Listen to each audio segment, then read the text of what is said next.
It's one of those moments in my life that kind of stands still when I look back on it. It's one of those things that I don't want to ever forget, and I think that I'll always remember it was her. I mean, it was the first time I saw her. It was in a crowded room, kind of like a restaurant, and she was as far away from me as the back wall is right now, and she was striking. And I had two thoughts when I first saw her. The first thought was, and they were all inside, but it was almost like they were audible inside my head. And the first thought was just one word: wow. That was it. The second thought was a little bit longer. It was, don't even try, Benj. Don't even try. Fortunately, I did not listen to reason, and I did try, and now almost 3 decades later, we have been together. How have we been together? I want to talk a little bit about that. I want to talk today to anyone who is dating. Anyone who is maybe an adolescent and you're beginning to think about dating. Maybe you're in college and you're thinking about dating. Maybe you are a single adult and you've kind of merged into the work world and you've got your career and you're beginning to date. Maybe you're actually dating someone right now. And the reason I want to talk to you this morning is this: I want to set you up for the most amount of joy and the least amount of regret. I want smiles to be on your face, and I want heartbreak to be far from your heart. That's why I want to talk about this morning. We started a series 3 weeks ago called Stronger Together. We've been talking about how each one of us are designed and desiring of relationships. 2 weeks ago, we talked about how when we get in those relationships, whether they're dating relationships or just friendships, that those relationships, we get close to one another, there's likely to be conflict. So how do we handle conflict? Talked about that several weeks ago. And then last week, we began to stick our toe into the river of romantic love for just a moment. And we thought, let's pull it out for a moment and let's talk about maybe there's something greater than romantic love. Maybe there's something higher in standard and grander in scope than romantic love. And we did a deep dive into the middle of 1 John 4 and talked about this God-sized love. And this is what we said. We said that when two people come together, a man and a woman, that have this God-sized love rocking around in their heart, that is a power couple. That's what a power couple looks like. Not the beauty, brains, and butts that we're so often sold, but someone their life is infused with a God-sized love. Well, as you begin to date, that same spirit, that same Geist that will invite us into romantic love as the highest form of love will also invite us into mythical love. Or we can choose to move from mythical love into genuine love. If we're dating, we can do this. Now, let's talk about these two things. I want to kind of juxtapose them, these two ideas of love. Mythical love is basically this. It's fairy tale love. It cannot survive in the real world. There are elements of real love in mythical love. In fact, there are elements of love, genuine love, in mythical love that can lead to genuine love. But the thing about mythical love is that it is always chasing a feeling, and it's natural. It's natural to run after these feelings. But that's basically it. Mythical love has a hard time surviving and often does not survive for long in the real world. It is chasing a feeling even though it's natural. Now, genuine love, on the other hand, is love in the real world. It not only survives in the real world, many times it thrives in the real world. And it does this by making choices. Instead of chasing a feeling, it makes decisions. And those decisions protect the person that they love, and they protect the relationship. And it moves the relationship forward and deeper. This type of love, it's not chasing a feeling, it's making decisions, but it's also not natural. It's supernatural. This love is above the norm. A lot of times when we say the word supernatural, we think of something eerie, like, we're going to watch some, ghost story or science fiction movie. This is not eerie. This is just simply saying there is the natural and then there is something that is above the natural. There is the norm and there is something above the norm, and it is supernatural. And so what I want to do today, especially if you're dating, I want you to lean in, and I want to juxtapose this idea of mystical love with genuine love. If you're married, I want you to lean in as well, because there's something here for you. If you're single and you don't want to be dating and you're satisfied and you're happy to be single, still I want to invite you into this conversation, and here is why. There are people in your life that need your guidance and that need your encouragement that are dating, and I want to set you up to help them live life in such a way, have a love life that will be the most full of love and the most full of joy and the least full of regret. So let's dive into this together today. If you have your Follow Guide with you this morning, if you'll just turn to that first part of it, and you'll see that we've already covered part of it that speaks of mythical love, chasing a feeling, and genuine love, making decisions. We're going to talk through 3 paradigms here this morning. One, we're going to take our time with this. That's the attraction and interest section. Then we're going to breeze through that personal growth section. And then we'll slow down and end the talk here in about 25 minutes with that last section. So here's how mythical love, its main attraction is physical. It stays superficial. And this is one of those places where you can see that mythical love will lead to genuine love, because we all get attracted. I mean, I saw this incredible, stunning woman across the restaurant, right? And that's how it began, that there was an attraction. But eventually, with genuine love, appearance gives way to attitude. You begin to be more attracted to their attitude than you are their appearance. You begin to be drawn to their person. This is not surprising. Again, this is a move from the natural to the supernatural. Remember when Samuel was sent out to find the next king of Israel? There's this story, it's in a book called 1 Samuel, and Samuel set out to find the next king of Israel, and he is out there and he is looking for the Heisman Trophy winner. He is looking for that guy. And God has to slow his roll a little bit, and this is what he says to him. He says, for the Lord, talking about himself, does not see as a man sees. Man looks on the outward appearance. It's natural to look at what we can see. We're built to look at things that we can see. That's natural. But what is supernatural is to look at the heart. And that's why Peter, when he writes his epistle and he begins to describe a woman of beauty, he says it this way. 1 Peter 3:3, he says, do not let your adorning be external, the braiding of hair and the putting on of gold jewelry or the clothing you wear. This is not a prohibition, and one day we'll have time to walk through all of the book of Peter. But just a side note, this is not a prohibition to dressing nice and looking nice. It's an admonition.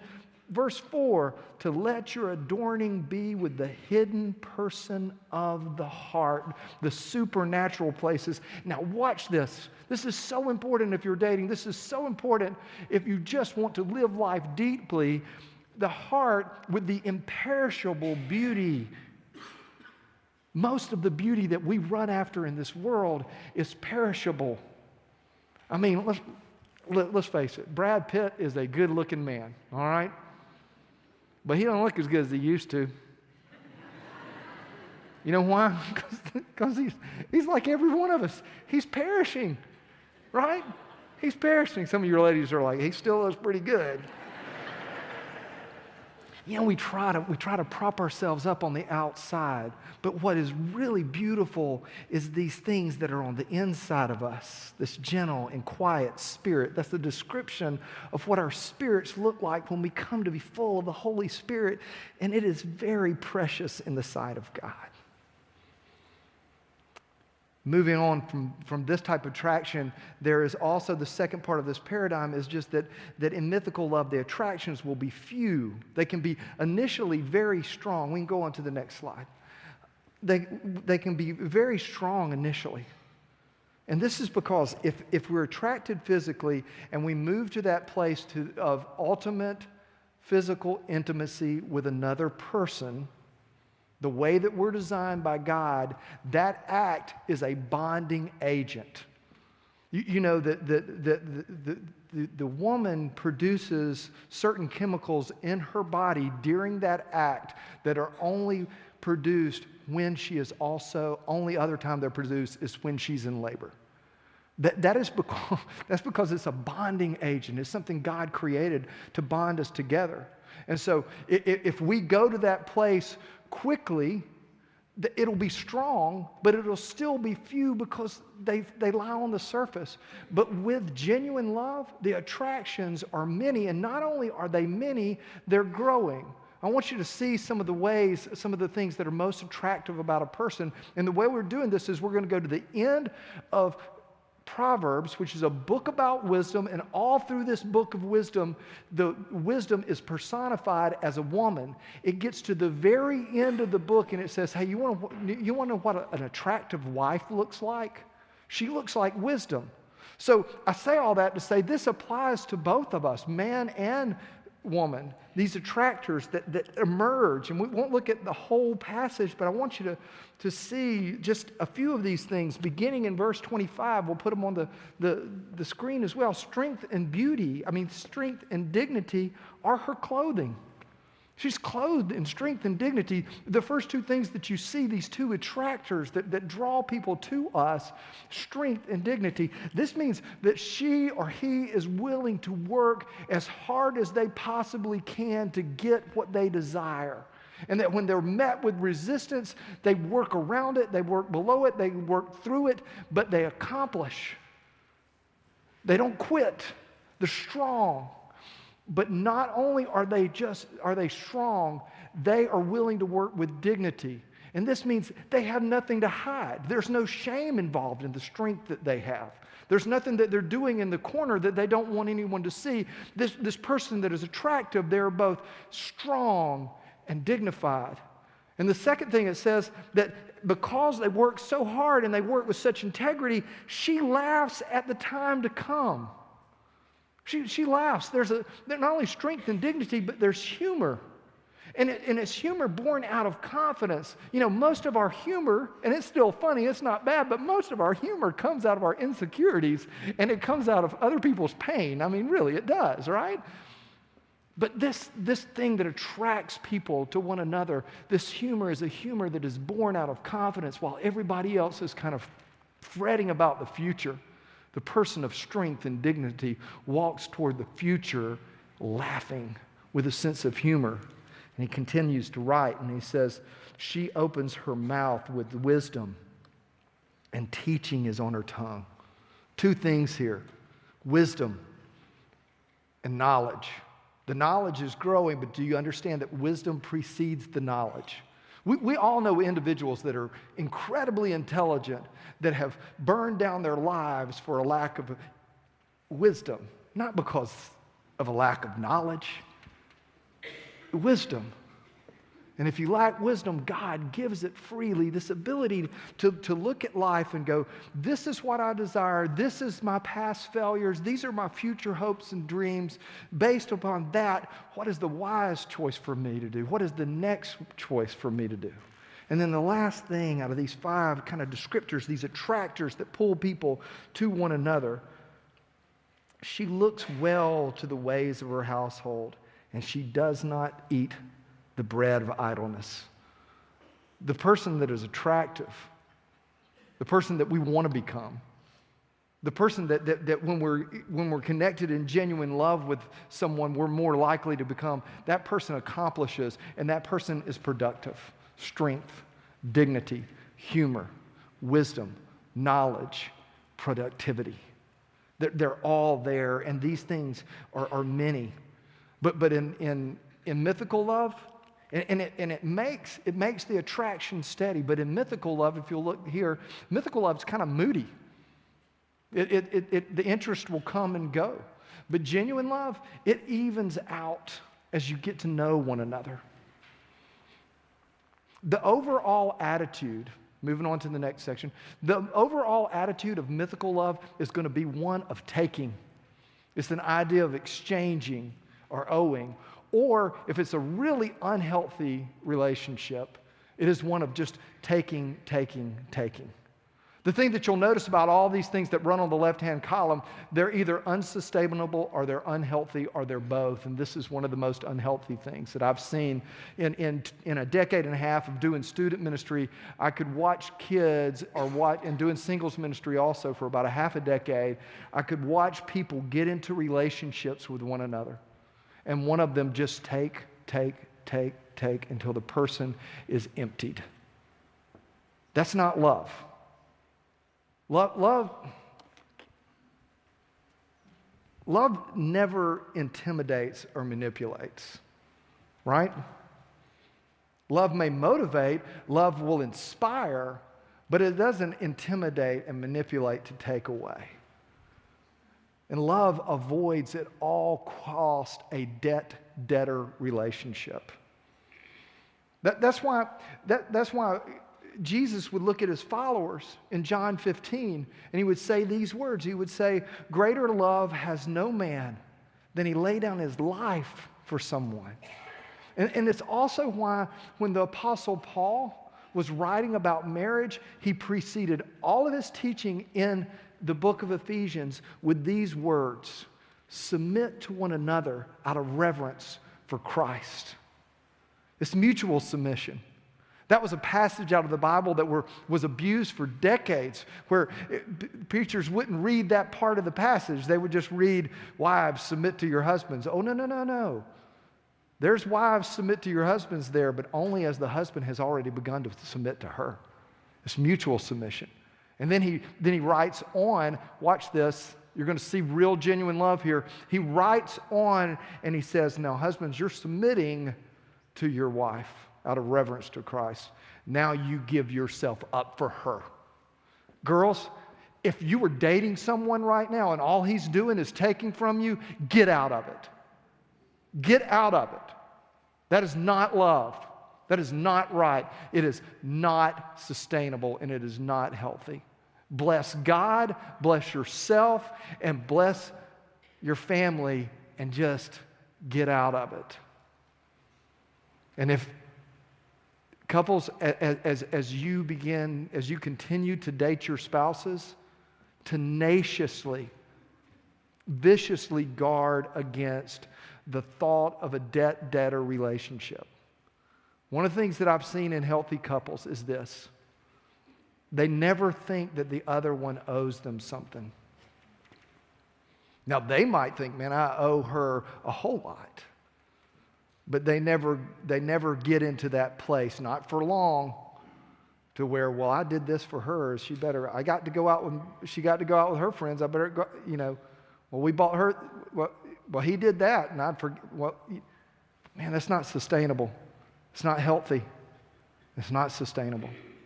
If you're in that situation as a married couple, understand that's an indication of immaturity that's sliding into your relationship. Deal with it, even if it means laying your pride aside to sit down with someone and talk about it. The other thing, the reason so many times that we can be in a mythical love relationship and have things taken from us is this reason, is that mythical love is blind, while genuine love is clear-eyed. Again, I'll remind you, we know this. One of Moses' 10 commandments is, "Have no other gods before me." The reason for that is because genuine love is supernatural. It is above the natural. And that's why God says, "Hey, listen, you don't want to live in this natural world, because when you begin to run to something else other than to me to get your deepest needs met, that's not going to be healthy, and it's not going to be sustainable." Don't do that. Let's talk for a moment about how genuine love will impact your personal growth. And we'll move through these a little bit more quickly. The first thing that you'll notice in mythical love is that it will have a disorganizing effect on a person's personality. They'll begin to become less of who they are. If they were a soccer player, they won't want to play soccer quite as much. If they were good in school, their grades will begin to fall a little bit. If they were a musician, maybe they don't spend as much time practicing. Their world begins to change. Their personality begins to change a little bit, not for the better, but for the lessening and for the worst. In genuine love, you will see people come together who have certain passions about things, and those passions will increase because that is what has attracted someone to them. And so it's encouraged. It's a funny story that we don't have time to tell, but my grades in one particular class, and maybe in others, got better once I met Beverly. They did in graduate school. And it happens sometimes. It happens all of the time that genuine love makes us more of who we are. The other thing that happens in mythical love is that the person's world begins to shrink. They begin to have less people in their world. Their relationships begin to, like I said, shrink. But in genuine love, the world grows. Because love brings people to people. And our circle begins to get wider when we're actually in love with someone because we want them to meet the people that have been important to us. And we don't care. I should have known better when I was dating Beverly to introduce her to people like John Tweet and Crazy Larry and Mike Allen and Skid Row Joe. But I wanted her to meet, these were my friends' names. I'm not making them up. But I wanted her to meet them. And I wanted her to meet them. Our worlds grow. And it's probably not surprising that because of this, many family members will begin to, let's go on to the next slide.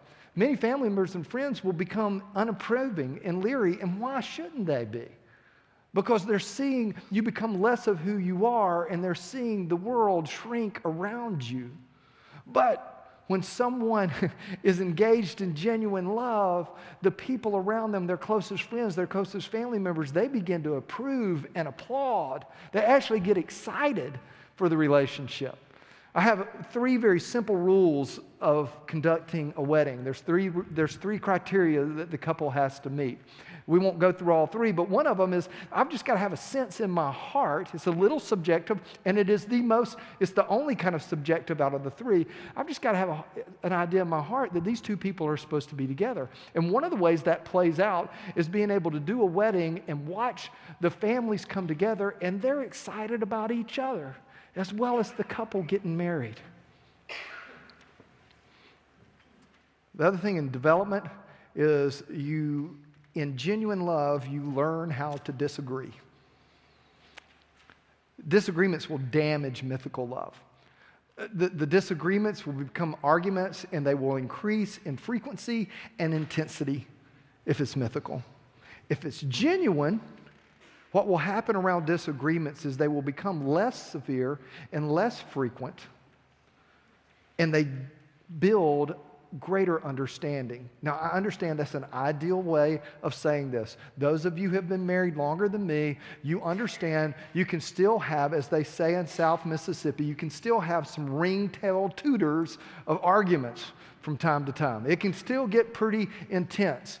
But on the other side of that, there is greater understanding and less distance.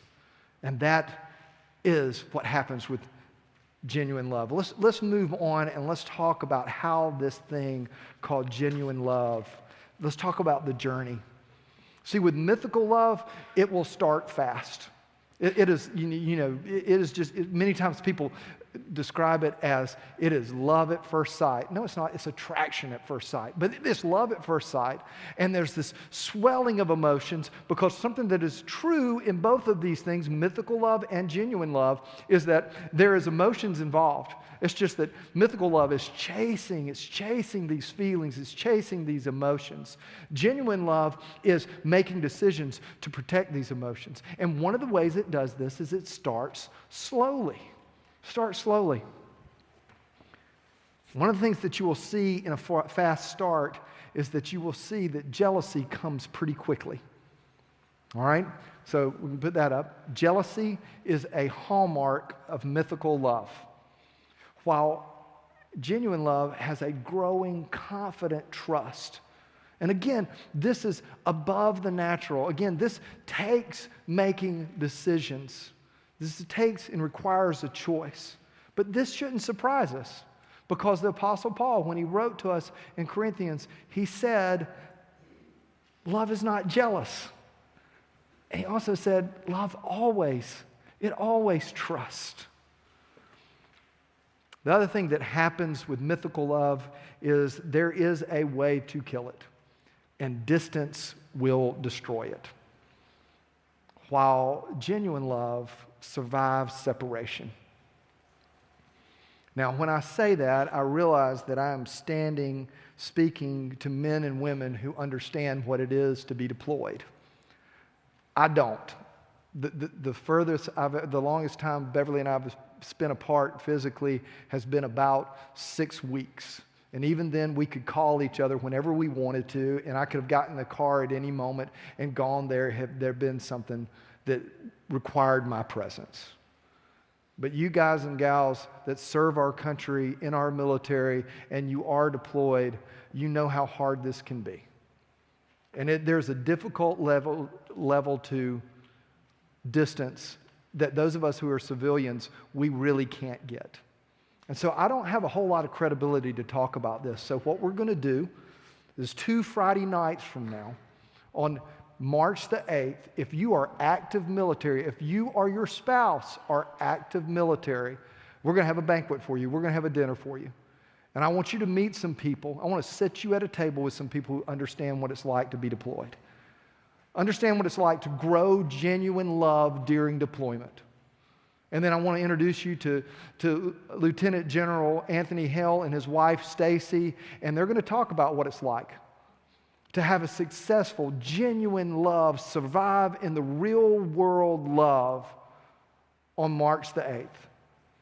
And if your husband's deployed, or if your wife is deployed, please come. If you've got children, we want to take care of them. We'll feed them as well. But make an effort to be there. You can sign up online even as you can play on your phone during the rest of the sermon if you want to do that. All right? Last thing is that genuine love dies slowly. It will end slowly, if at all. But mythical love will often end suddenly. It kind of stops the way it starts, real fast, sometimes real emotional. But genuine love, it ends slowly, if it ever ends at all. My last church, I had the privilege of being in a Navy community, a naval community, and one of the guys there was named Don. He had met his wife, Sue, at our church years and years before. And Don and I became friends. Don had returned to Pensacola after serving in the Navy and after being an engineer for years. He wanted to settle in Pensacola, he and Sue both, go back to the church where they met and just rekindle their old friendships. Unfortunately, Sue suffered from dementia pretty early, late 50s, early 60s. And I never got to meet her. She was always just someone that we talked about that was in a facility, a memory care facility. But Don and I would talk a lot because my dad was beginning to struggle with dementia, and we had this relationship because of that. And we would pray for one another. And one of the things that impressed me about Don is that he did what genuine love does. He went and saw her every day. Even after she didn't recognize who he was anymore, he was there for her. And when COVID hit and they wouldn't let him in the building, he would just walk around the grounds and pray for her. And there would be days after day where he would end that walk up and he would stand outside of her window. And sometimes if she was healthy enough that day, they would walk her to the window so they could see one another, even though she didn't know who he was. And there he would stand, like a troubadour who had lost his instrument but had not lost his song. I don't know what your picture of love is, but it needs to include that, because that's genuine. that's real. The reason I've shared this paradigm with you today is if you're dating, I want you to be set up for success. If you're married, I want you to be reminded. If you're dating right now and you're beginning to think, my goodness, I've got some things over here in the left-hand column, move on. Get out while you still can. If you're beginning to date and there's no one really in your life right now, take this with you. Put it in your journal, somewhere where you can refer to it in the future, to measure the relationships that you may have in the future. It's not perfect, but it's fairly accurate. I really believe that, or otherwise I would not have shared it. If you're here this morning and you're thinking, well, my goodness, Blake, I'm married, and I got to tell you, I think we got a couple hanging over there on the left-hand side. That center line is a choice. If you're married and you've got some things hanging over on the left-hand side, let me encourage you to do two things. Make effort and make decisions. Make decisions and make effort. Marriage is work. It is hard work. Beverly and I, we've been together, like I said, almost 3.5 decades. And we're only there because of God's grace and her grace. Sometimes there'll be these couples that come into our life many years and years ago, and I'll look at them and I'll think, my goodness, they're so set up for success. One of those couples just a few weeks ago, Beverly and I discovered, had ended their marriage. They were so set up for success. And almost in frustration, I asked Bev a question. I asked her, I said, why are we still married? When I look at individuals that seem to be brighter and smarter and just, and how does that happen? How did that stop? And Beverly said, well, the reason we're still together is we didn't stop fighting. And what she meant by that, she went on to explain, we didn't stop fighting for one another. It's work. It takes effort. I'm so glad she didn't say we didn't stop fighting for our marriage, because it's not about a something, it's about a someone. Fight. If you find yourself married and you find yourself in a couple of 11, on the left side, make the effort, make the decision. You may be sitting here this morning and this whole talk of love and being stronger together is something that's just missing from your life. Let me tell you something about this right-hand column. This right-hand column is Jesus. It is Christ-like love. Do you know him? Has there been a point in your life where you've given your life to Jesus? Where you've decided, I'm going to follow him because he is the one who has life. And he is the one who has a life full of love, married or not, full of love. If you've not made that decision, I want to encourage you to make the decision to give your life to Christ. And you can do that right now. Where you are, the person who came with you can tell you how to receive Christ. And if you came alone, great. Come on down here. Susie is right here on the front row. In just a moment, we're going to sing a song, and she can tell you how you can enter into a relationship with God. I can do the same thing through Jesus Christ, and that you can experience this life of love. If today's your day to join this church, you want to partner with us in the good news of Jesus Christ, I'm here to receive you. I will do everything in my power to help you walk closer to Jesus, and I believe you can help me walk closer to him as well. Let's stand as Richard comes to lead us.